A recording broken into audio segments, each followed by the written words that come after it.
Hi friends, എല്ലാവർക്കും നമസ്കാരം. Aneesh learning PSC എന്ന യൂട്യൂബ് ചാനലിലേക്ക് സ്വാഗതം. ഇന്ന് നമ്മൾ ഡിസ്കസ് ചെയ്യുന്നത് പോയ ദിവസം നടന്ന LGSുമായി ബന്ധപ്പെട്ട് LGS അങ്ങനെയായി ബന്ധപ്പെട്ട് PSCയിൽ ചോദിച്ചിട്ടുള്ള ഒരു ആദ്യത്തെ 50 ചോദ്യങ്ങളാണ് നോക്കുന്നത്. അതായത് കേരള ചരിത്രവും ഇന്ത്യ ചരിത്രവുമായെല്ലാം ബന്ധപ്പെട്ട് ചോദിച്ചിട്ടുള്ള ചോദ്യങ്ങളാണ് നോക്കുന്നത്. കാറ്റഗറി നമ്പർ 57 2024 ക്വസ്റ്റ്യൻ പേപ്പറാണ് നോക്കുന്നത്. അതായത് മെയ് 14 നടന്ന ക്വസ്റ്റ്യൻ പേപ്പർ. താഴെ തന്നിരിക്കുന്നവയിൽ ദാദാഭായ് നവറോജിയുമായി ബന്ധമില്ലാത്ത പ്രസ്താവനകൾ ഏതൊക്കെയാണ് എന്നാണ് ചോദ്യം.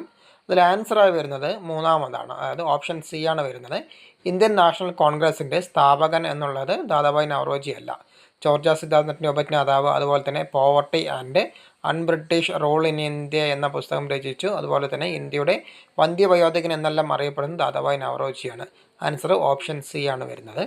അടുത്തത്, സ്വാതന്ത്ര്യം എൻ്റെ ജന്മാവകാശമാണ്, ഞാനത് നേടുക തന്നെ ചെയ്യും എന്ന് പ്രഖ്യാപിച്ച സ്വാതന്ത്ര്യ സമര സേനാനി ആരാണ്?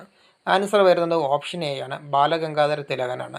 സ്വാതന്ത്ര്യം എൻ്റെ ജന്മാവകാശമാണ്, ഞാനത് നേടുക തന്നെ ചെയ്യുമെന്ന് പറഞ്ഞത് ബാലഗംഗാധര തിലകനാണ്. അടുത്തത്, താഴെ കൊടുത്തിരുന്നവയിൽ 1857 ഒന്നാം സ്വാതന്ത്ര്യ സമരത്തിൻ്റെ പ്രധാന കാരണങ്ങൾ എന്തെല്ലാമെന്നാണ്. അതിൽ ആൻസറായി വരുന്നത് ഓപ്ഷൻ ഡി ആണ്. ഇവയെല്ലാമാണ് ആൻസറായി വരുന്നത്. ഓക്കെ, ഇവയെല്ലാം ശരിയാണ് എന്നാണ് ആൻസറായി വരുന്നത്. അടുത്തത്, കിറ്റ് ഇന്ത്യ സമരനായിക എന്ന് ഗാന്ധിജി വിശേഷിപ്പിച്ചത് ആരെയാണ്? കിറ്റ് ഇന്ത്യ സമരനായിക എന്ന് ഗാന്ധിജി വിശേഷിപ്പിച്ചത് ആര്? Answer option B, Aruna Asaf Ali. Aruna Asaf അലിയാണ് കിറ്റ് ഇന്ത്യ സമരനായിക എന്ന് ഗാന്ധിജി വിശേഷിപ്പിച്ചത്. അടുത്തത്, ഇന്ത്യൻ റിപ്പബ്ലിക്കൻ ആർമി രൂപീകരിച്ചത് ആരാണ്? ഇന്ത്യൻ റിപ്പബ്ലിക്കൻ ആർമി രൂപീകരിച്ചത് ആര്? ആൻസർ വരുന്നത് ഓപ്ഷൻ സി ആണ്, സൂര്യസെനാണ് ഇന്ത്യൻ റിപ്പബ്ലിക് ആർമി രൂപീകരിച്ചത്. അടുത്തത്, താഴെ കൊടുത്തിരിക്കുന്നവയിൽ മലബാർ കലാപവുമായി ബന്ധപ്പെട്ട പ്രസ്താവനകൾ ഏതെല്ലാമെന്നാണ്. അതിൽ ആൻസറായി വരുന്നത് ഓപ്ഷൻ ഡി ആണ്. 1, 2, 3, 4 എന്നിവയെല്ലാം ശരിയാണ്. അതായത് മാപ്പിള കലാപങ്ങൾ എന്നറിയപ്പെടുന്നു. മലബാർ സ്പെഷ്യൽ പോലീസ് എന്ന ഒരു പ്രത്യേക വിഭാഗം പോലീസ് സേനയെ കലാപങ്ങൾ അടിച്ചമർത്താനായി രൂപീകരിച്ചു. അതുപോലെ തന്നെ കലാപങ്ങളെക്കുറിച്ച് പഠിക്കാൻ വില്യം ലോഗൻ കമ്മീഷനെ നിയമിച്ചു. ബ്രിട്ടീഷുകാരുടെ തെറ്റായ നികുതി നയമാണ് കലാപത്തിന് കാരണം. ഇതെല്ലാം ശരിയാണ്. അടുത്തത്, കാലഗണന അനുസരിച്ച് ക്രമപ്പെടുത്തുക. അതായത് ഈ താഴെ തന്നിട്ടുള്ളവയിൽ ക്രമപ്രകാരം എഴുതുക എന്നാണ് പറയുന്നത്. അതായത് വർഷത്തിൻ്റെ ക്രമപ്രകാരം. ഇതിൽ ആൻസറായി വരുന്നത് ഓപ്ഷൻ സി ആണ്. 1, 3, 4, 2 എന്നാണ് ആൻസറായി വരുന്നത്. അടുത്തത്, ചേരുംപടി ചേർക്കുക. താഴെ തന്നിട്ടുള്ളവയിൽ ചേരുംപടി ചേർക്കാനാണ് പറഞ്ഞിട്ടുള്ളത്. ഇതിൽ ആൻസറായി വരുന്നത് ഓപ്ഷൻ എ ആണ്. 1, 2, 2-ന് 3, 3-ന് 4, 4-ന് 1 എന്നിങ്ങനെയാണ് ആൻസറായി വരുന്നത്. ഓപ്ഷൻ എ ആണ് ആൻസർ. 9ാമത്തെ ചോദ്യം, താഴെ കൊടുത്തിരിക്കുന്നവയിൽ ചട്ടമ്പി സ്വാമികൾ രചിച്ച കൃതി ഏത്? താഴെ കൊടുത്തിരിക്കുന്ന ചട്ടമ്പി സ്വാമികൾ രചിച്ച കൃതി. ആൻസർ ഓപ്ഷൻ ബി, വേദാധികാര നിരൂപണം. വേദാധികാര നിരൂപണമാണ് താഴെ തന്നിട്ടുള്ളത് ചട്ടമ്പി സ്വാമികൾ രചിച്ച കൃതി. അടുത്തത് 10ാമത്തെ ചോദ്യം, വൈക്കം സത്യാഗ്രഹവുമായി ബന്ധപ്പെട്ട പ്രസ്താവനകൾ ശരിയായത് ഏതൊക്കെയാണ്? വൈക്കം സത്യാഗ്രഹവുമായി ബന്ധപ്പെട്ട് ശരിയായത് ഏതൊക്കെയാണെന്നാണ് ചോദ്യം. ആൻസർ ഓപ്ഷൻ ബി, 1, 2, 4 എന്നിവയാണ്. ഓപ്ഷൻ ബി ആണ് ആൻസറായി വരുന്നത്. അടുത്തത് 11ാമത്തെ, ഇന്ത്യൻ ഭരണഘടന ഔദ്യോഗികമായി നിലവിൽ വന്ന വർഷം ഏത്? ഇന്ത്യൻ ഭരണഘടന ഔദ്യോഗികമായി നിലവിൽ വന്ന വർഷം. ആൻസർ ഓപ്ഷൻ സി, 1950 ജനുവരി 26. ഇന്ത്യൻ ഭരണഘടന ഔദ്യോഗികമായി നിലവിൽ വന്നത് 1950 ജനുവരി 26-നാണ്. അടുത്തത്, 6 മുതൽ 14 വയസ്സ് വരെയുള്ള എല്ലാ കുട്ടികൾക്കും സൗജന്യവും നിർബന്ധിതവുമായ വിദ്യാഭ്യാസം മൗലികാവകാശമായത് ഏത് ഭരണഘടനാ ഭേദഗതിയിലൂടെയാണ്? ആൻസർ ഓപ്ഷൻ ബി, 86ാമത് ഭേദഗതി 2002. ഓപ്ഷൻ ബി ആണ് ആൻസറായി വരുന്നത്. അടുത്തത്, ഇന്ത്യൻ ഭരണഘടനയുടെ ഏത് ഭാഗത്തിലാണ് മൗലിക കടമകളെക്കുറിച്ച് പ്രതിപാദിക്കുന്നത്? ഇന്ത്യൻ ഭരണഘടനയുടെ ഏത് ഭാഗത്തിലാണ് മൗലിക കടമകളെക്കുറിച്ച് പ്രതിപാദിക്കുന്നത്? ആൻസർ ഓപ്ഷൻ സി, ഭാഗം 4A. 4Aയിലാണ് മൗലിക കടമകളെക്കുറിച്ച് പ്രതിപാദിക്കുന്നത്. അടുത്തത്, ഇന്ത്യൻ ഭരണഘടന ഉറപ്പു നൽകുന്ന മൗലികാവകാശങ്ങളിൽ ഉൾപ്പെടാത്തത് ഏത്? ഇന്ത്യൻ ഭരണഘടന ഉറപ്പു നൽകുന്ന മൗലികാവകാശങ്ങളിൽ ഉൾപ്പെടാത്തത്. ആൻസർ ഓപ്ഷൻ എ, സ്വത്തവകാശം. സ്വത്തവകാശം മൗലികാവകാശങ്ങളിൽ ഉൾപ്പെടാത്തതാണ്. അടുത്തത്, താഴെ കൊടുത്തിരിക്കുന്നവയിൽ എഴുതപ്പെടാത്ത ഭരണഘടനയുള്ളത് ഏത് രാജ്യത്തിനാണ്? ആൻസർ വരുന്നത് ഓപ്ഷൻ എ ആണ്, ബ്രിട്ടനാണ് എഴുതപ്പെടാത്ത ഭരണഘടനയുള്ളത്. അടുത്തത്, ഇപ്പോഴത്തെ സുപ്രീം കോടതി ചീഫ് ജസ്റ്റിസ് ആരാണ്? ഇപ്പോഴത്തെ സുപ്രീം കോടതി chief justice. Answer option D ആണ്, ജസ്റ്റിസ് DY ചന്ദ്രചൂഡാണ്. ഇപ്പോഴത്തെ നിലവിലെ സുപ്രീം കോടതി ചീഫ് ജസ്റ്റിസ് ആണ് ജസ്റ്റിസ് DY ചന്ദ്രചൂഡ്. അടുത്തത്, നിലവിലെ ലോകസഭാ സ്പീക്കർ ആരാണ്? നിലവിലെ ലോകസഭാ സ്പീക്കർ. ആൻസർ വരുന്നത് ഓപ്ഷൻ ബി ആണ്, ഓം ബിർളയാണ് നിലവിലെ ലോകസഭാ സ്പീക്കർ. അടുത്തത്, താഴെ തന്നിരിക്കുന്ന പ്രസ്താവനകളിൽ BP മേനോനെക്കുറിച്ച് ശരിയായ പ്രസ്താവന അല്ലെങ്കിൽ പ്രസ്താവനകൾ ഏവ എന്നാണ് ചോദ്യം. ആൻസർ ഓപ്ഷൻ ബി ആണ്, എയും സിയുമാണ് ശരിയായത്. അടുത്തത് താഴെ തന്നിരിക്കുന്നവയിൽ 1961 വരെ പോർട്ടുഗലിൻ്റെ അധീനതയിൽ ആയിരുന്ന പ്രദേശം ഏത്? ആൻസർ വരുന്നത് ഓപ്ഷൻ എ ആണ്, ഗോവയാണ്. അടുത്തത് ഇന്ത്യയിലെ ആദ്യത്തെ റോക്കറ്റ് വിക്ഷേപണ കേന്ദ്രമായ തുമ്പ ബഹിരാകാശ ഗവേഷണ കേന്ദ്രത്തിൻ്റെ ശില്പി ആരാണ്? Answer option B, Vikram Sarabhai. അടുത്തത് ഏത് രാജ്യത്തിൻ്റെ സാങ്കേതിക സഹായത്തോടെയാണ് 1964 ബൊക്കാറോ സ്റ്റീൽ പ്ലാന്റ് എന്ന ഇരുമ്പുരുക്ക് ആരംഭിച്ചത്? Answer option C, Russia. റഷ്യയുടെ സഹായത്തോടെയാണ് ബൊക്കാറോ സ്റ്റീൽ പ്ലാന്റ് നിർമ്മിച്ചത്. അടുത്തത് 12ാം പഞ്ചവത്സര പദ്ധതിയുമായി ബന്ധപ്പെട്ടത് ഏത്? ആൻസർ ഓപ്ഷൻ ഡി, സുസ്ഥിര വികസനം. 12ാം പഞ്ചവത്സര പദ്ധതിയുമായി ബന്ധപ്പെട്ടത് സുസ്ഥിര വികസനമാണ്. അടുത്തത് താഴെ പറയുന്നവയിൽ കേരള സർക്കാരിൻ്റെ ഇ ഗവേണൻസ് ആപ്ലിക്കേഷൻ സോഫ്റ്റ്വെയർ ആയ സഞ്ജയ നൽകുന്ന സേവനങ്ങൾ ഏവ? ആൻസർ ഓപ്ഷൻ ഡി, മുകളിൽ പറഞ്ഞവ എല്ലാം. അടുത്തത് റോഡ് അപകടങ്ങൾ കുറയ്ക്കാനും ഗതാഗത നിയമലംഘനം തടയാനും സംസ്ഥാന മോട്ടോർ വാഹന വകുപ്പ് AI അധിഷ്ഠിത ക്യാമറകൾ സ്ഥാപിച്ച പദ്ധതി ഏത്? Answer option B, safe Kerala. അടുത്തത് ഇന്ത്യൻ ഉപദ്വീപീയ പീഠഭൂമിയിൽ നിന്നും ഉത്ഭവിക്കുന്ന നദികളാണ് ഉപദ്വീപീയ നദികൾ എന്ന് അറിയപ്പെടുന്നത്. താഴെ നൽകിയിരിക്കുന്നവയിൽ പടിഞ്ഞാറോട്ട് ഒഴുകുന്ന നദികൾ ഏതെല്ലാം? ആൻസർ ഓപ്ഷൻ ബി, 2 മാത്രം. അതായത് നർമ്മദയും താപ്തിയുമാണ് ഇതിൽ ആൻസറായി വരുന്നത്. അടുത്തത് ചന്ദ്രയാൻ 1 പ്രൊജക്ട് ഡയറക്ടർ ആണ് അണ്ണാദുരൈ. എന്നാൽ ചന്ദ്രയാൻ 3 പ്രൊജക്ട് ഡയറക്ടർ ആര്? Chandrayaan 3 project director.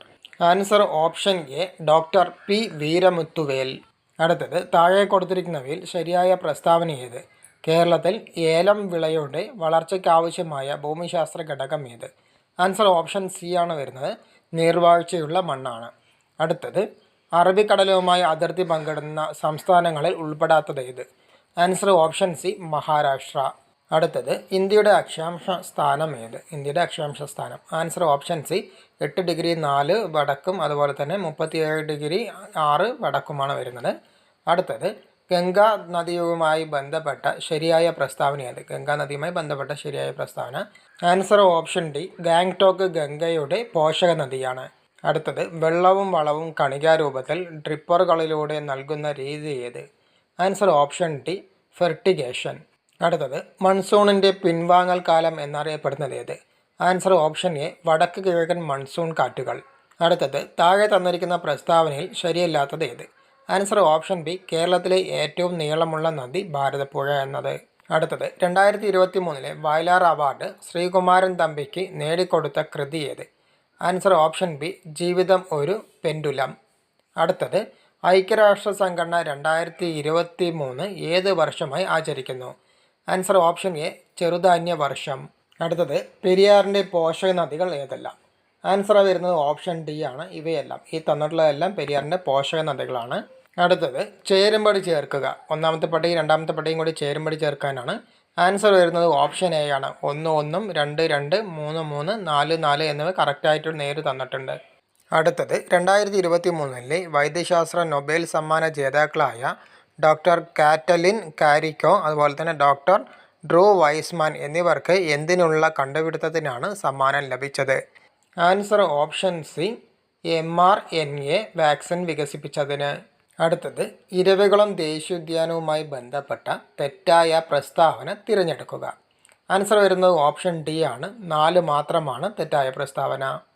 അടുത്തത് കേരളത്തിലെ ആദ്യത്തെ ശുചിത്വ പഞ്ചായത്ത് ഏത്? ആൻസർ വരുന്നത് ഓപ്ഷൻ എ ആണ്, പോത്തുകലാണ് കേരളത്തിലെ ആദ്യത്തെ ശുചിത്വ പഞ്ചായത്ത്.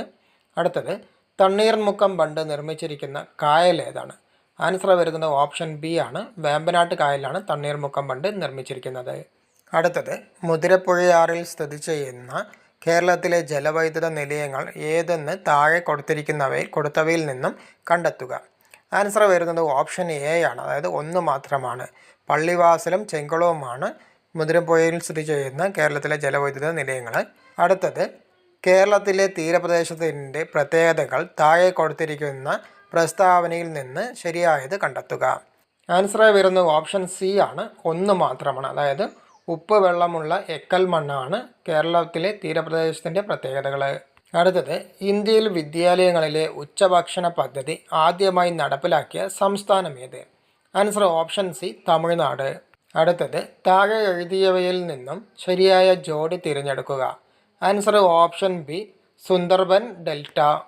അടുത്തത് ഡിസംബർ 1 ദുബായിൽ നടന്ന CPO 28 ഉച്ചകോടി ഏത് വിഷയവുമായി ബന്ധപ്പെട്ടതാണ്? ആൻസർ ഓപ്ഷൻ ഡി കാലാവസ്ഥാ വ്യതിയാനം. അടുത്തത് ഇന്ത്യൻ ഭരണഘടനയിൽ ഉൾപ്പെടുന്ന മൗലിക കർത്തവ്യങ്ങളുടെ എണ്ണം എത്ര? ആൻസർ വരുന്നു ഓപ്ഷൻ എ 11 എണ്ണം. അടുത്തത് കേരളത്തിലെ ആദ്യ തീവണ്ടി യാത്ര ഏതെല്ലാം സ്ഥലങ്ങളെ ബന്ധിപ്പിച്ചിരിക്കുന്നു? Answer option D Tirur to Beypore ആയിരുന്നു. അടുത്തത് ലാക്ടോമീറ്റർ താഴെ പറയുന്നവയിൽ ഏതുമായി ബന്ധപ്പെട്ടിരിക്കുന്നു? ആൻസർ ഓപ്ഷൻ സി പാലുമായാണ് ലാക്ടോമീറ്റർ ബന്ധപ്പെട്ടിരിക്കുന്നത്. അടുത്തത് UK, ഇന്ത്യ, കെനിയ ഈ 3 രാജ്യങ്ങളുടെ പ്രത്യേകത എന്ത്? ആൻസർ ഓപ്ഷൻ ബി കോമൺവെൽത്ത് രാജ്യങ്ങൾ. ഇന്ന് നമ്മൾ നോക്കിയത് GKയുമായി ബന്ധപ്പെട്ട്, അതായത് മെയ് 14 നടന്ന എക്സാമിൽ GKയുമായി ബന്ധപ്പെട്ട 50 ചോദ്യങ്ങളാണ് നോക്കിയത്. ഇതിൽ സയൻസുമായി ബന്ധപ്പെട്ടിട്ടുള്ള ചോദ്യങ്ങൾ നമുക്ക് അടുത്ത ക്ലാസ്സിൽ നോക്കാം. ഇന്നത്തെ വീഡിയോ നിങ്ങൾക്ക് പ്രയോജനപ്പെട്ടെന്ന് വിചാരിക്കുന്നു. വീഡിയോ ഇഷ്ടപ്പെട്ട് കഴിഞ്ഞാൽ വീഡിയോ ഒന്ന് ലൈക്ക് ചെയ്യുക, അതുപോലെ തന്നെ നിങ്ങളുടെ സുഹൃത്തുക്കൾക്കും ഷെയർ ചെയ്യുക. ഈ ചാനൽ ആദ്യമായിട്ട് കാണുന്നവരാണെങ്കിൽ ഈ ചാനൽ ഒന്ന് സബ്സ്ക്രൈബ് ചെയ്ത് സപ്പോർട്ട് ചെയ്യണേ. അതുപോലെ തന്നെ തൊട്ടടുത്തുള്ള ബെല്ലൈക്കണിൽ ആളെന്ന ഓപ്ഷനും കൂടി പ്രസ് ചെയ്ത് കഴിഞ്ഞാൽ ഞാനിടുന്ന വീഡിയോസ് എല്ലാം നിങ്ങൾക്ക് നോട്ടിഫിക്കേഷനായി ലഭിക്കുന്നതാണ്. അപ്പോൾ അതിൻ്റെ ബാക്കി പാർട്ടുമായി അടുത്ത ക്ലാസ്സിൽ കാണാം.